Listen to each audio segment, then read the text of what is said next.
ग्रहों के मध्यम भूगांश या मीन लॉन्गिट्यूड ऑफ प्लैनेट्स पता करने की विधि को मध्यमाधिकार नामक पहले अध्याय में समझाया गया है। सूर्य सिद्धांत के मध्यमाधिकार में कुल 70 श्लोक हैं। सूर्य सिद्धांत के इस संस्करण में मध्यमाधिकार के श्लोक 12 से लेकर 15 तक की व्याख्या की गई है। पूर्व के श्लोकों में कालभेद या यूनिट ऑफ टाइम का परिचय दिया गया है। इस श्लोक में 24 घंटे के 60 विभाजन और उससे बनने वाली दीर्घ इकाइयों के विषय में बता रहे हैं। नाड़ी षष्ट्यातु नाक्षत्रम अहोरात्रम प्रकीर्तितम तत्र त्रिंशत भवेन मासः सावनो अर्कोदयस्तथा, अर्थात 60 नाड़ियों का एक नक्षत्र अहोरात्र कहा गया है। 60 अहोरात्र का एक मास होता है। 2 सूर्योदय के मध्य का काल सावन दिन होता है। खगोल शास्त्र में काल की गणना किसी दूरस्थ तारे के सापेक्ष की जाती है। That is the time is record with respect to a distant star. इस अवधि को 60 बराबर भागों में विभाजित या डिवाइड किया जाता है। प्रत्येक विभाजन को सूर्य सिद्धांत में एक नाड़ी कहा गया है। अन्य ग्रंथों में नाड़ी के स्थान पर घटी या घड़ी का भी प्रयोग किया गया है।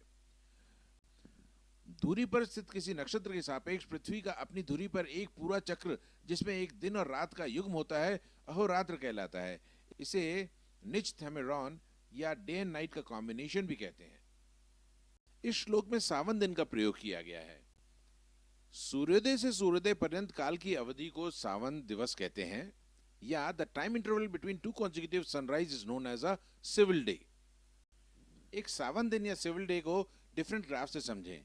यहाँ एक सिनोसाइडल वेव है जो कि एक सावन दिन को दर्शा रहा है। वाई एक्सिस के पॉजिटिव साइड को दिन से कहा गया है और नेगेटिव साइड को रात से दर्शाया गया है। एक वेवलेंथ को एक सावन दिन के रूप में देखें। इसका मान 60 घटी या 24 घंटे के लगभग का है। मैक्सिमम एंड मिनिमम पॉइंट क्रमशः मध्य दिवस और मध्य रात्रि हैं। श्लोक नंबर 13 में कहते हैं, एंदव तिथि भी तद्वत् संक्रांतयः सौरः उच्यते मासै द्वादशभिर्वर्षम दिव्यम तदः उच्यते, अर्थात 30 तिथियों का एक चंद्रमास, एक संक्रांति से दूसरी संक्रांति तक एक सौरमास, 12 मासों का एक वर्ष और एक वर्ष का एक दिव्य अहोरात्र होता है।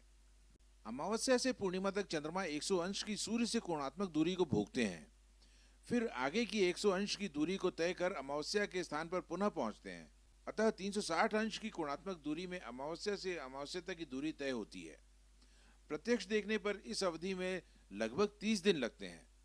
अब 360 अंश की कोणात्मक दूरी को 30 से अगर भाग दें तो 12 शेष बचता है, 12 अंश शेष बचता है, और यही कोणात्मक दूरी को एक तिथि कहा जाता है। और इस प्रकार एक मास में 30 तिथियां हो जाती हैं।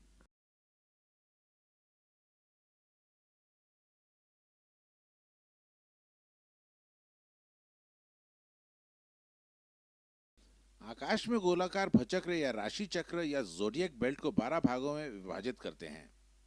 प्रत्येक भाग एक राशि कहलाती है। एक वर्ष में विभिन्न गतियों से चलते हुए सूर्य इन 12 राशियों को भोगते हैं या राशियों में गमन करते हैं या चलते प्रतीत होते हैं। यहाँ एक वर्ष को एक दिव्य अहोरात्र कहा गया है। उत्तर गोलार्ध में जब सूर्य रहते हैं तब वो देवताओं का दिवस होता है और इस समय उत्तरी ध्रुव पर सूर्यदेव उदित हो जाते हैं और दक्षिण ध्रुव पर अस्त हो जाते हैं।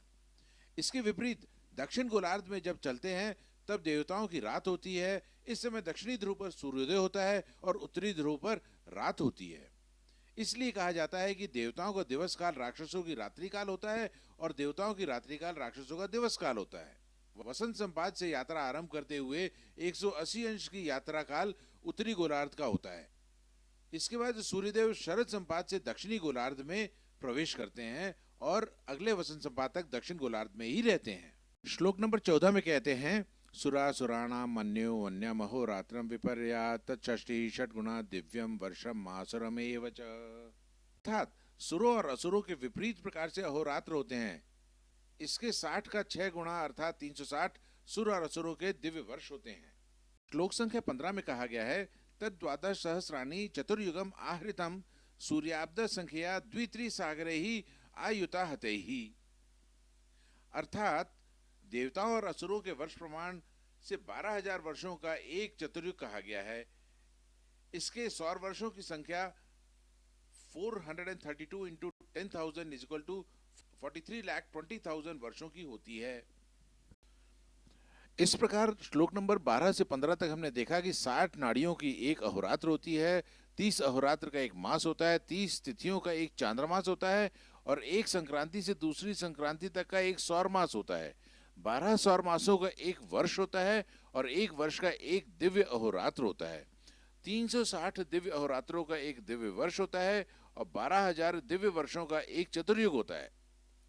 इसका मतलब ये हुआ कि 12,000 दिव्य वर्ष इंटू 360 करेंगे तो 43,20,000 सौर वर्ष का मान आएगा और 43,20,000 सौर वर्ष बराबर एक महायुग कहलाता है।